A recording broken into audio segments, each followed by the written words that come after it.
नमस्कार, मैं हूं मनु राव और आप देख रहे हैं उदयपुर न्यूज। देश के प्रतिष्ठित जनार्दन राय नागर राजस्थान विद्यापीठ में 14 वर्षों बाद एक बार फिर विवादित सुर्खियां सामने आई हैं। जी हां, अपनी विभिन्न मांगों को लेकर पिछले कई दिनों से आंदोलनरत कर्मचारियों ने अचानक अपना आंदोलन समाप्त कर दिया। लेकिन सवाल यह है कि क्या उनकी सभी शर्तें मान ली गई या फिर किसी समझौते के तहत आंदोलन की दिशा ही बदल दी गई। जो कर्मचारी आंदोलन के दौरान कुलाधिपति भंवरलाल गुर्जर को हटाने की मांग कर रहे थे, वे अचानक कुलपति प्रोफेसर शिव सिंह सारंगदेवत को हटाने की मांग पर कैसे चले आए। आखिर ऐसा क्या हुआ कि आंदोलन का पूरा रुख ही बदल दिया गया। और सबसे बड़ा सवाल, आंदोलन खत्म हुआ भी तो कुलाधिपति के हटने पर नहीं, बल्कि कुलपति को हटाने के फैसले के बाद। इतना बड़ा विश्वविद्यालय और यहां नियमों को लेकर इतने गंभीर सवाल, आखिर पर्दे के पीछे क्या चल रहा था। आइए सबसे पहले आपको वह वीडियो दिखाते हैं जिसमें कर्मचारी कुलाधिपति को हटाने की मांग को लेकर आंदोलन कर रहे हैं।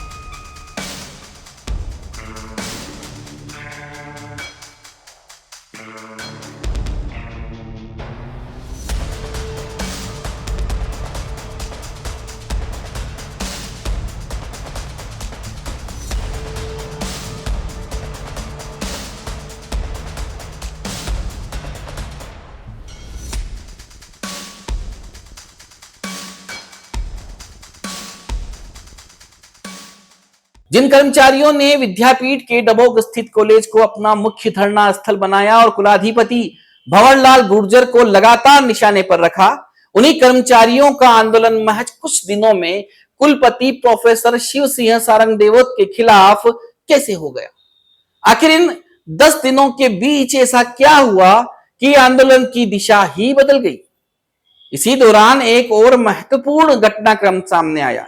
कुलपति प्रोफेसर शिव सिंह सारंगदेवत ने भी कुलाधिपति को पत्र लिखकर स्थायी कुलपति की नियुक्ति की प्रक्रिया शुरू करने का आग्रह किया और इसके लिए विद्यापीठ के स्थापना दिवस यानी 21 अगस्त की तारीख प्रस्तावित की गई थी। कुलाधिपति भंवरलाल गुर्जर ने इसके लिए अपना नॉमिनी भी नियुक्त कर दिया था। अब सवाल यह है कि क्या यह महज संयोग था या फिर पर्दे के पीछे कोई समझौता हुआ।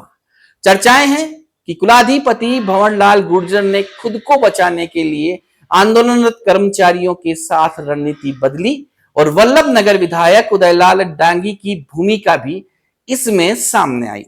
हालांकि इन दावों की स्वतंत्र पुष्टि नहीं हुई है, लेकिन घटनाक्रम पर गौर कीजिए। एक समय भंवर गुर्जर हाय हाय के नारे लग रहे थे और कुछ ही दिनों बाद वही आंदोलन सारंगदेवत हाय हाय में बदल गया।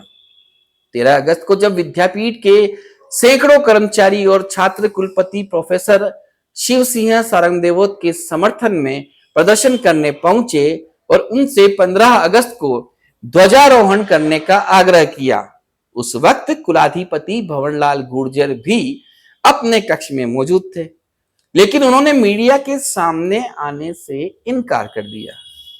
इसके ठीक अगले दिन कुलाधिपति ने बयान जारी करते हुए कहा कि नियमानुसार पूर्व कुलपति प्रोफेसर शिव सिंह सारंगदेवत का कार्यकाल समाप्त हो चुका था और उनके बाद वे कार्यकारी कुलपति के रूप में जिम्मेदारी संभाल रहे थे। कुलाधिपति के मुताबिक विश्वविद्यालय में पिछले कई दिनों से चल रहे गतिरोध को देखते हुए प्रोफेसर मंजू मांडोत को नया कार्यकारी कुलपति नियुक्त किया गया है। विद्यापीठ में हड़ताल का आज 72वां दिन है और 71 दिन से जो हड़ताल चल रही है, इन मांगों को लेकर, इन मांगे सब भी मान ली, लेकिन उनकी एक ही मांग रही कि साहब जो है आप वर्तमान वाइस चांसलर का जो कार्यकाल बढ़ाया है उसको समाप्त किया जाए और नया वाइस चांसलर भी कार्यवाहक भी नया बनाया जाए। उस पर काफ़ी समझौते की बातें चली, लेकिन यह आखिर समझौता नहीं हुआ और आज उसका हमने पटापेश किया चूँकि कल 15 अगस्त है, यहाँ कल हमारे यहाँ पे माननीय मुख्यमंत्री जी और माननीय देश के गृह मंत्री जी का भी दौरा है, और ये हमारे प्रशासन का भी हमारे ऊपर ऐसा था, ये हड़ताल पे बैठे हुए हैं लोग, तो उनको जो है हमने मद्देनज़र रखते हुए आज जो है हमने हमारे विद्यापीठ की ही आईटी डिपार्टमेंट की निदेशक प्रोफेसर मंजू मांडोत को कार्यवाहक वाइस चांसलर का जो है उनको चार्ज दिया है। और तो क्या बताऊँ मैं, और उनके पूर्व जो है कुलपति हमारे जो है आदरणीय प्रोफेसर सारंगदेव साहब जो थे, उनका कार्य जो पहले का आदेश था वो हमने निरस्त किया है। मंजू जी को आपने आदेश दिया है, कुछ लिखित में उनको कंप्लीट?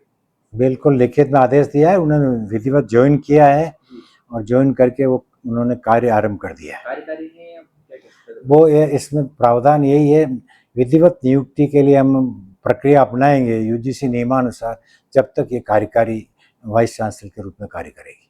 कल भी बहुत कुछ हमें यहाँ पर देखने को मिला, ये तो चलता रहता है, हम पक्ष विपक्ष दोनों तरफ चलते हैं। जो एक शक्ति प्रदर्शन जो कहते हैं, यहाँ शक्ति प्रदर्शन का नहीं है, ये एक एकेडमिक मामला है, ये कोई पंचायत या कोई एमएलए एमपी का चुनाव नहीं है शक्ति प्रदर्शन करें, ये तो एकेडमिक मामला। उनको भी जो शक्ति प्रदर्शन करने आए दोनों पक्षों को मैंने समझाया और सबकी भावनाओं को देखते हुए हमने जो है विद्यापीठ के ही एक अच्छे व्यक्तित्व को जो हमने जिम्मेदारी दी है, और मैं आशा करता हूँ कि वो विद्यापीठ को अच्छी तरह से संभालेंगे।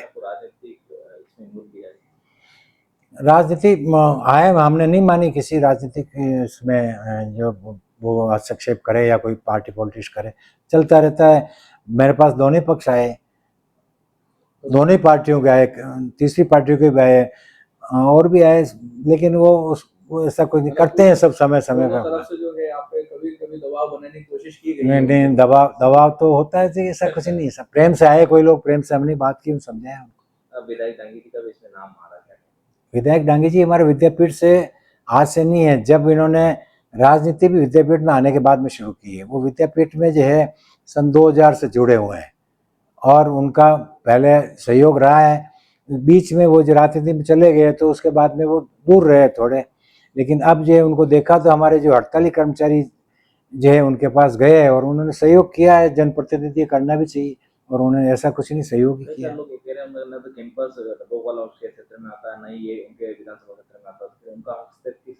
अब क्षेत्र में तो हमारे जो एमएलए बोले ही नहीं, तो दूसरे आएंगे बोलेंगे, इसमें क्या बात है?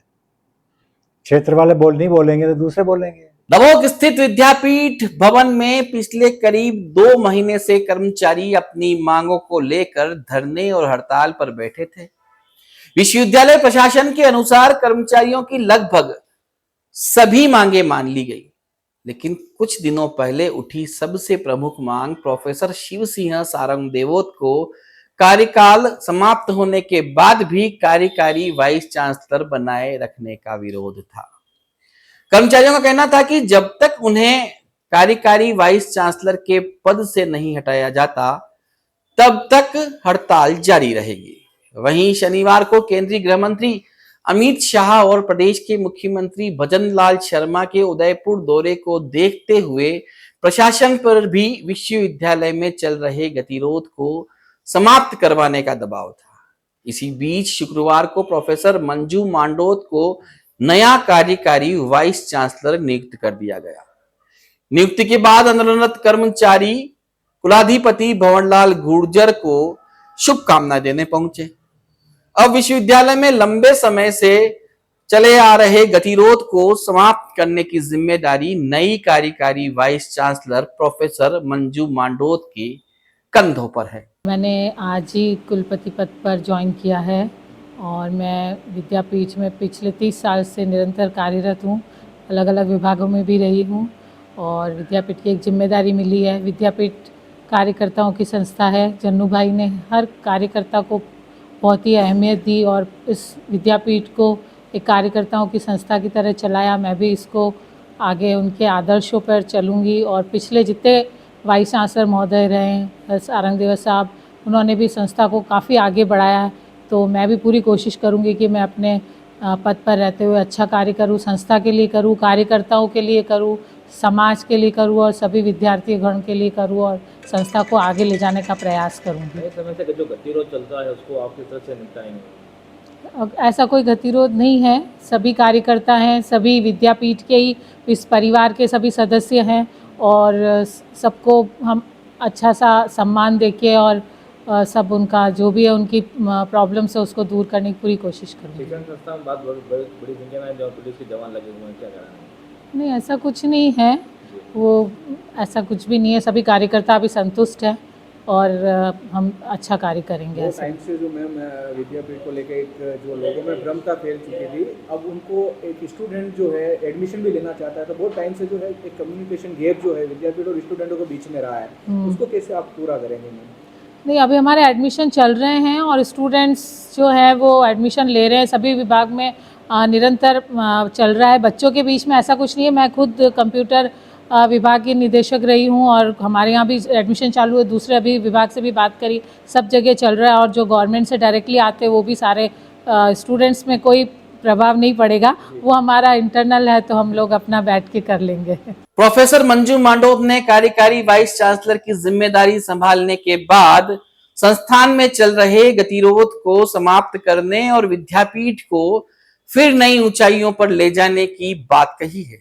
उन्होंने प्रोफेसर शिव सिंह सारंग देवोत के कार्यकाल की उपलब्धियों का जिक्र भी किया और कहा कि उनके द्वारा संस्थान को दिलाई गई उपलब्धियां और ऊंचाइयों के क्रम को आगे बढ़ाने का प्रयास किया जाएगा। विश्वविद्यालय प्रशासन का दावा है कि अब संस्थान में किसी तरह का गतिरोध नहीं है, लेकिन क्या कहानी वाकई इतनी आसान है? क्योंकि नई नियुक्ति के साथ ही कहानी का दूसरा पक्ष भी सामने आ गया है। खुद प्रोफेसर एस.एस. सारंग देवोत ने इस फैसले और पूरी प्रक्रिया पर गंभीर सवाल खड़ा किए। उनका कहना है कि पूरी प्रक्रिया का पालन किए बिना किसी को वाइस चांसलर की कुर्सी पर बैठाना असंवैधानिक है। सारंग देवोत का दावा है कि कुलाधिपति ने यूजीसी के नियमों के तहत ही उनके कार्यकाल को 1 वर्ष के लिए बढ़ाया था। उनका कहना है कि वे खुद चाहते थे कि अब विद्यापीठ को स्थायी कुलपति मिले, लेकिन उनका आरोप है कि वल्लभनगर विधायक के हस्तक्षेप और कुलाधिपति के साथ कथित गठजोड़ के चलते नियमों के विपरीत कार्रवाई की गई। सारंग देवोत ने आरोप लगाया कि लगातार उन्हें लज्जित करने का प्रयास किया गया। उन्होंने साफ कहा कि इस घटनाक्रम के बाद विरोध की आवाज अब गांव-गांव तक जाएगी और जनू भाई के सपनों को पूरा करने के लिए वे जीवन पर्यंत संस्थान से जुड़े रहेंगे। सर, जिस तरह से आपका 1 साल का कार्यकाल बढ़ा था और उसके बाद में जो भी विद्यापीठ में विवाद हुए हैं और उसके बाद में आज अचानक मंजू जी मांडोत को कार्यवाहक वाइस चांसलर बना दिया गया। कल 15 अगस्त का दिन है, गृह मंत्री आ रहे हैं, मुख्यमंत्री आ रहे हैं, ऐसी सूचना है। इस बीच एकदम इस तरह से चांसलर साहब का ये आदेश आना, क्या कहेंगे आप इसमें? देखिए, एक्चुअली जो गतिरोध था, तो गतिरोध मेरा कार्यकाल 5 वर्ष का था, 2016 से 21, 21 से 26, ऐसे 2 टेन्योर मेरी पूरी हो चुकी थी।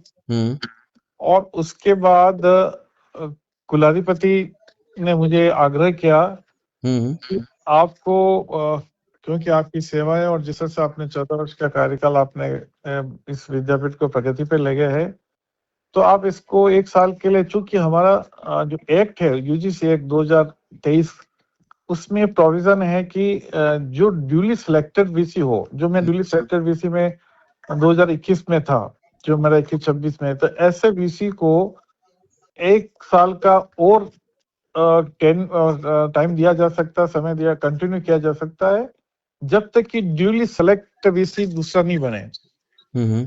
तो अभी ये जो वीसी बनी है, ये इन्होंने बनाया है, इस वीसी ड्यूली सिलेक्टेड नहीं है, ये इन्होंने चार्ज दिया है। तो चार्ज ये तब दे सकते थे जब मुझे मेरा 2 जून को मेरा कार्यकाल बढ़ाते ही नहीं। तो उस समय चार्ज देना तो एक बिल्कुल ठीक था, दे सकते 6 महीने के लिए, 2 महीने के लिए, ऐसा जैसा भी था। लेकिन इन्होंने ऐसा कुछ किया नहीं और इन्होंने मेरा ड्यूली सिलेक्टेड वीसी को, जब तक ड्यूली सिलेक्टेड वीसी नहीं बने तब तक का इस तरह से हटाना बिल्कुल गैर कानूनी है। जी। ये नियम यूजीसी के नियमों की बिल्कुल अवमानना है, जी। उस एक्ट की अवमानना है। ये एक व्यक्ति विशेष की जिद से इस तरह से एक जलील करने की प्रक्रिया है। जी। मुझे लगता है कि जब कोई व्यक्ति 14 साल की सेवाएं देता है बेदाग, और उस व्यक्ति को इस तरह से बिना किसी तरह से उनको मतलब सूचित किए, हाँ ये बात जरूर है कि मैंने इनको कुलाधिपति को आग्रह किया था कि आप ऐसा है कि नए विषय की जल्दी प्रक्रिया शुरू करें ताकि विधिवत, क्योंकि इस तरह से चार्ज जा नहीं सकता है, या तो मुझे चार्ज देना ही नहीं चाहिए, अगर दिया है तो फिर जब तक ड्यूली सिलेक्टेड विषय नहीं हो तब तक जा रहे हैं। तो ये मेरी जिम्मेदारी थी कि इनके किसी इसको वैधानिक रूप से कोई संकट नहीं हो, तो ये ज्यादा ठीक रहेगा भाई आप प्रोसेस शुरू करो। इन्होंने प्रोसेस शुरू भी कर दिया, शायद किसी को अपना नॉमिनी भी बना दिया, ये सब चीजें चल रही थी। और जहां तक आप स्ट्राइक की बात कर रहे हैं, तो स्ट्राइक जो शुरू हुई थी वो स्ट्राइक कुलाधिपति को बदलने के लिए, क्योंकि उनके पास कुलाधिपति भी है, 10 तरह के पद है, खैर मैं इसमें नहीं जाना चाहूंगा, तो उस हिसाब से उनका था। फिर वो बाद में उन्होंने क्या किया कि अब 10 दिन पहले 5 दिन पहले सब स्ट्राइक खत्म हो गई, सब कुछ खत्म हो गया। उसके बाद ऑल ऑफ सडन कल वापस ये स्ट्राइक पे आ गया कि साहब नहीं इनको हटाना। तो मैं इस चीज को समझ नहीं पा रहा हूँ कि ये चीजें कैसे डेवलप हुई। और ये मैंने आगे रह के कहा था भाई कि अगर अपना जितना जल्दी वीसी बनेगा ड्यूली सिलेक्टेड, तो मैं जल्दी पद छोड़ने के मूड में था। तो मैंने ये नहीं कहा कि ये जो 21 तारीख 22 तारीख में पता नहीं बता रहे, तो ये पूरा एक कब्जा करने की नियत है। और इसमें नीचे पीछे जो नियत थी वो आप जानते हैं कि हमारे वल्लभ नगर के जो एमएलए है माननीय उदयलाल गिदांगी जी का प्रेशर था, और उसी हिसाब से इन्होंने किया। क्या उनका प्रेशर की वजह क्या है, मतलब उनका निजी हित क्या है इसमें? निजी हित ये होता है कि एक संस्था को एक अच्छे प्लेटफॉर्म पे शहर जानता है, मैं अपने कहने की जरूरत नहीं है कि संस्था को मान्यता समाप्त हो गई थी, वहां से निकाल के लाए। सीबीआई सुप्रीम कोर्ट में 10 तरह के केसेस थे, वहां से निकाल के लाए। और देखिए आप ए ग्रेड इसको बनाया, रिसर्च ये वो 10 तरह के कोर्सेज, आज करीब 60 करोड़ के आसपास का बजट है, सब कुछ एक अच्छी यूनिवर्सिटी का शेप तैयार हुआ है। तो लोगों को वेस्टेड इंटरेस्ट हो सकते हैं, ये मुझे कहने की जरूरत नहीं, लेकिन आप इस तरह से आप कहते हो मतलब किसी को हटाने की कोशिश करते हैं, तो निश्चित रूप से कहीं न कहीं ये ऐसे शैक्षणिक जगत में कोई स्वीकार्य तो नहीं है। जी, कल की अगर बात करें 13 अगस्त को आपके समर्थन में वहां के कार्यकर्ता और छात्र वगैरह सब लोग थे, और आज अचानक ऐसा हुआ, तो अब क्या कार्यकर्ताओं का और छात्रों का रुख क्या है? कल का जो ध्वजारोहण होगा उसमें गृह मंत्री जी आ रहे हैं, मुख्यमंत्री जी आ रहे हैं, और इस बीच अगर इस तरह का मैसेज आया है या इस तरह से चांसलर की नियुक्ति हुई, वाइस चांसलर की, तो क्या कहेंगे आप?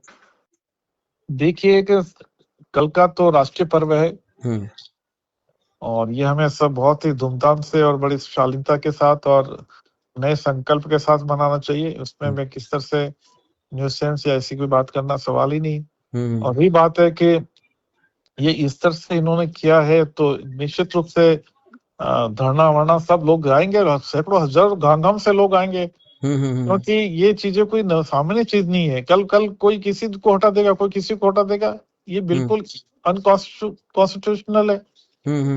और ये व्यक्तिगत किसी की छवि को धूमिल करने की चेष्टा है। जी,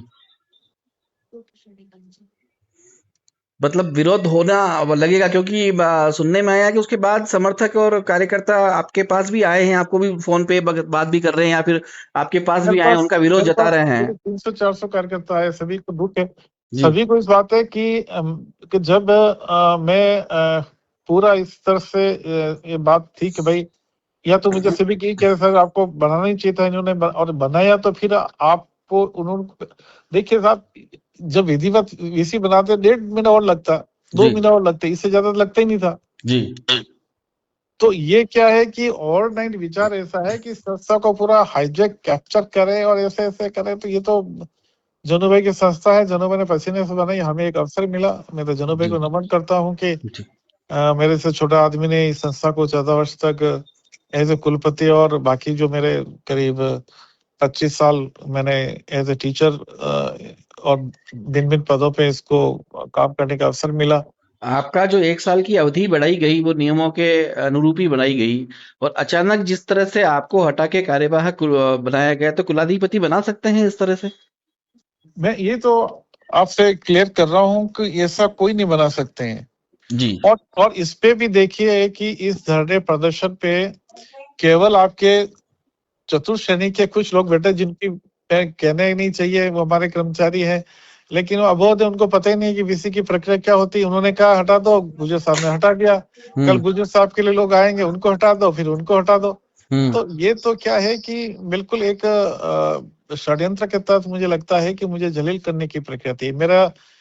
मुझे ऐसा कभी सोचा नहीं था मुझे कि ज्यादा वर्ष के इस तरह से, जिसमें मेरे पूरे शहर और राजस्थान बल्कि देश स्तर पे मैंने इस संस्था को ले जाने का प्रयास किया।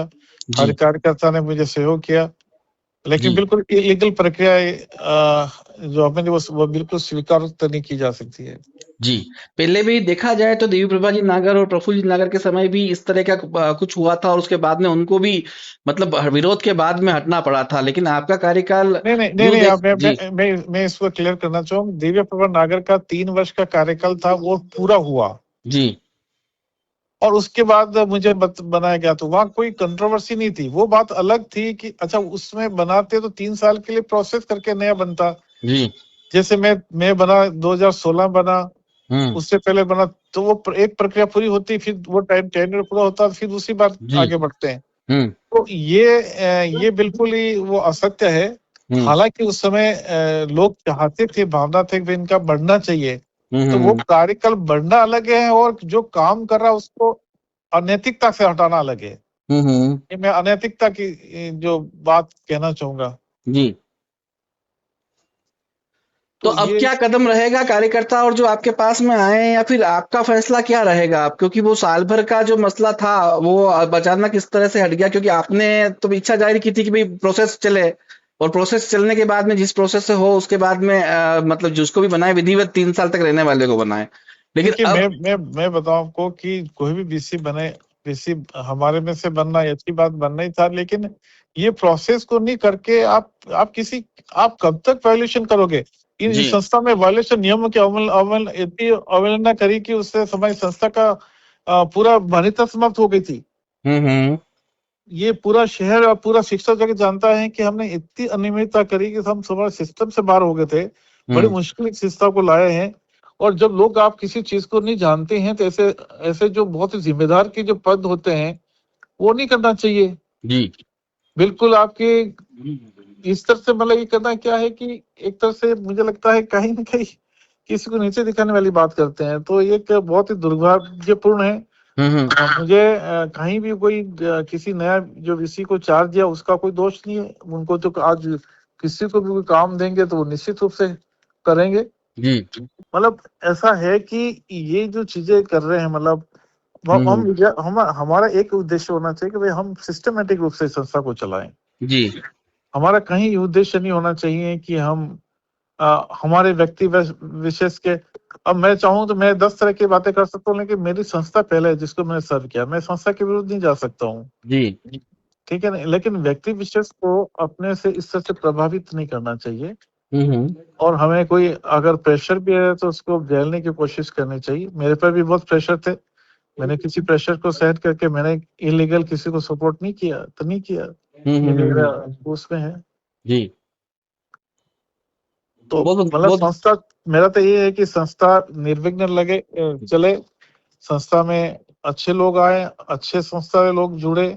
जनू भाई की संस्था को बच्चा जानता है, जनू भाई की संस्था में कोई भी काम अच्छा या बुरा हो तो हर आदमी अपने आप को कंसर्न रखता है जी। तो ये चीजें हमें बहुत देखने वाली बातें हैं। अब इस तरह के घटनाक्रम के बाद में क्या भविष्य में भी आपका संस्था से जुड़ाव रहेगा?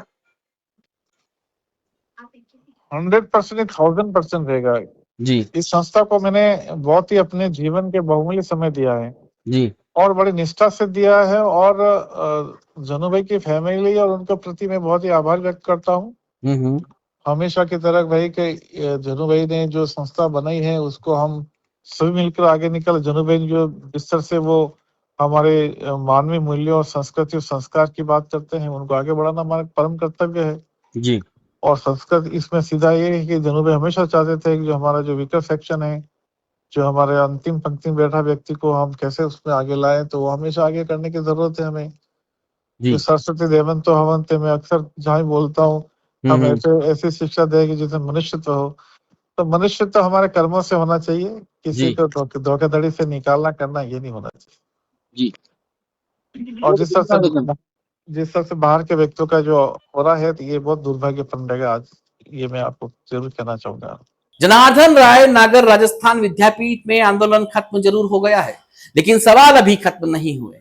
एक तरफ नई कार्यकारी वाइस चांसलर संस्थान को आगे ले जाने की बात कर रही है, दूसरी तरफ पूर्व कुलपति इस पूरी नियुक्ति प्रक्रिया पर ही सवाल खड़े कर रहे हैं।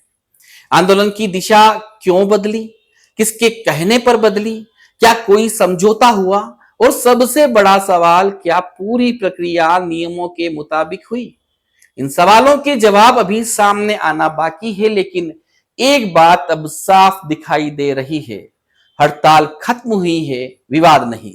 सारंग देवोत गुट इस फैसले को स्वीकार करने के मूड में नहीं है।